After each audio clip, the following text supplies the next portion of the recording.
کیسے ہو سکتا ہے؟ اور مجھے تو پتہ نہیں، سمجھ نہیں آتی کہ وہ اتنی جرت کر کیسے لیتے ہیں۔ اللہ رب العزت نے وحی صرف انبیاء پر نازل کی ہے، سارے انسانوں کو تو نہیں دی۔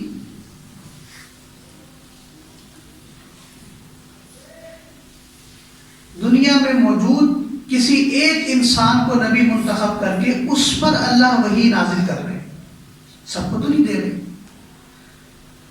کیا مطلب کہ جس کو اللہ منتخب کر رہے ہیں اسی کی رائے کا اعتبار کیا جائے گا، اس کے علاوہ کسی کی بات اور رائے کا اعتبار نہیں کیا جائے گا۔ کیوں؟ کہ باقیوں کو اللہ رب العزت نے منتخب نہیں کیا، اس کو منتخب کیا ہے تو اس کو اتھارٹی ہے، اس کو اجازت ہے۔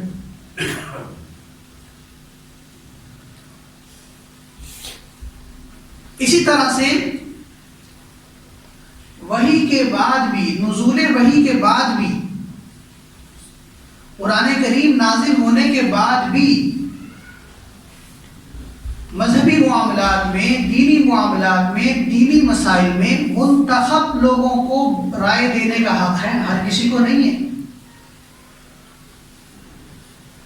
پتہ یہ چلا کہ یہ سلسلہ کہ منتخب لوگوں کو رائے دینے کا حق دیا جائے، یہ انسانوں کا بنایا ہوا نہیں، یہ اللہ کا بنایا ہوا ہے۔ کہ جیسے اللہ رب العزت نے سارے انسانوں پر وحی نازل نہیں کی، بلکہ منتخب لوگوں پر وحی نازل کر کے ان لوگوں کو رائے دینے کا حق دیا، ان لوگوں کو مسئلہ بتانے کا حق دیا، ان لوگوں کو مذہبی معاملات سلجھانے کا حق دیا۔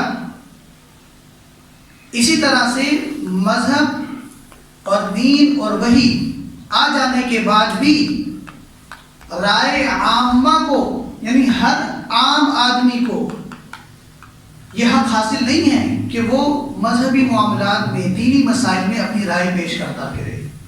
پھر بھی منتخب لوگ ہیں، ان منتخب لوگوں کے علاوہ کسی کو مسئلہ بتانے کی، مذہبی مسئلے پر گفتگو کرنے کی کسی طرح سے شریعت گنجائش نہیں دیتی۔ آج کل ہر کوئی بیٹھا ہوا آپ کو دیکھیں گے، آپ وہ دین پر ایسے بات کر رہا ہوگا، حالانکہ ان لوگوں کو اگر آپ بٹھا لیں اور ان کے سامنے حدیث کی کتاب رکھیں اور کہیں کہ ایک حدیث عربی میں، کیونکہ قرآن اور حدیث ساری عربی زبان میں ہے نا، ایک حدیث عربی زبان میں پڑھ کے دکھاؤ، تو وہ ایک حدیث بھی عربی زبان میں نہیں پڑھ، ان کو قرآن مجید صحیح نہیں پڑھنا آتا، قرآن کے الفاظ نہیں آتے ان کو حدیث عربی میں زبان میں پڑھنی نہیں آتی، اور وہ بڑے بڑے مسائل پر دلیری کے ساتھ منصف بن کر اپنی رائے پیش کر رہے ہوتے ہیں۔ اور ایسے لوگوں کا ایک وتیرہ یہ ہوتا ہے کہ وہ فیلڈ کے جو لوگ ہوتے ہیں نا، جس فیلڈ میں وہ ٹانگ اڑا رہے ہوتے ہیں، اس فیلڈ کے لوگوں کو ان سے متنفر کرتے ہیں، اس فیلڈ کے لوگوں سے۔ کیونکہ جب ایک آدمی اس فیلڈ کے لوگوں سے متنفر ہوگا تبھی اس کی رائے کو دے گا نا وہ۔ تو پہلا کام ان کا یہ ہوتا ہے کہ لوگوں کو علماء سے بدظن کرنا، مولوی ملا، مولوی ملا، مولوی کا دین ملا کا دین، مولوی کا دین ملا کا دین، یہ ان کی زبان پر جیسے ہم پڑھتے ہیں نا سبحان اللہ الحمدللہ اللہ اکبر، یہ ان کی زبان پر ایسے جاری ہوتا ہے۔ یہ مولوی یہ کرتے ہیں، یہ مولوی وہ کرتے ہیں، یہ کرتے ہیں، یہ وہ کرتے ہیں، یہ باتیں کر کے پھر اپنی رائے دیں گے۔ پہلے لوگوں کو علماء سے بدظن کیا جاتا ہے، متنفر کیا جاتا ہے، اپنی طرف مائل کیا جاتا ہے، پھر علماء کی فیلڈ میں دین جو علماء کے فرائض ہیں، مسائل جو علماء کی فرائض ہیں، ان کے اندر چھیڑخانی کی جاتی ہے اور لوگ ان کی باتوں کو لینا شروع کر دیتے ہیں۔ میں ایک کتاب پڑھ رہا تھا، اس میں ایک عالم دین نے لکھا کہ علماء یہ دین کی فیکٹریاں ہیں، علماء دین کی فیکٹریاں ہیں، فیکٹری ہوتی ہے تو علماء سے دین سیکھ کر جو دین بیان کر رہا ہے اس کی مثال ٹھیلے والے کی طرح ہے. اگر آپ فیکٹری کو بند کرنے کی کوشش کریں گے تو ٹھیلے والے کا ٹھیلا بھی نہیں لگے گا، کیونکہ ٹھیلے والا مال کہاں سے لا رہا ہے؟ فیکٹری سے لا رہا ہے نا. آپ فیکٹری کو ہی آگ لگا دیں گے، اگر فیکٹری کو ہی بند کر دیں گے تو ٹھیلے والے کا ٹھیلا بھی نہیں لگے گا. تو جب آپ مدارس ہی بند کر دیں گے، علماء کو ہی ختم کرنے کی کوشش کریں گے اور انہی کی رائے کو ہلکا بنانے کی کوشش کریں گے، تو اور جو سیکھ کے تھوڑا تو بہت جاتے ہیں نا پڑھ کے، تو ان کا کام بھی بند ہی ہو جائے گا پھر.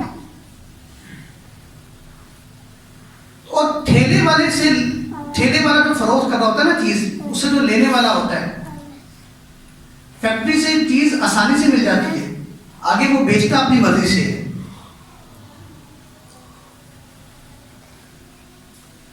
تو جو بیچنے والا ہے اس کا بھی کوئی معیار ہونا چاہیے نا، اس کے بھی اصول و ضوابط ہونا چاہیے کہ چیز تو آپ نے فیکٹری سے لے لی ہے، لیکن اب آگے فروخت کرنے کا طریقہ کار طے ہونا چاہیے. اگر آپ کھلے عام چھوڑ دیں گے کہ فیکٹری سے 2 روپے کی چیز لے کر آ گئے آپ آسانی سے، اب اس کو آپ چاہے 1000 روپے میں بیچیں، تو عام آدمی کے لیے اس ٹھیلے سے لینا مشکل ہو جائے گا. تو آج عوام کے لیے دین حاصل کرنا مشکل کیوں ہے؟ کہ فیکٹریوں سے بدزن ہیں، متنفر ہیں، اور جو ٹھیلے والے اپنی بدماشی دکھا کر اپنی مرضی کا دین دینا چاہ رہے ہیں، ٹھیک ہے، وہ لے کر بھی ان کی زندگی میں عمل آتا نہیں ہے. تو پھر لوگ سیکولرزم کی طرف جاتے ہیں، الحاد کی طرف جاتے ہیں. پھر لوگوں کی رائے یہ بنتی ہے کہ مذہب اور خدا ہے ہی کوئی چیز نہیں ہے، لہذا دین گزارنا ہے تو مذہب کو مائنس کر کے زندگی گزارنی ہے، تو دین کو مائنس کر کے مذہب کو زندگیوں سے نکال کے، اللہ کو نکال کے، علماء کو نکال کر، قرآن اور حدیث کو نکال کر زندگی گزاریں، بس انجوائے کریں اور زندگی ختم. یہ عام تعصب آج لوگوں کے اندر پھیلا ہی اسی وجہ سے ہے.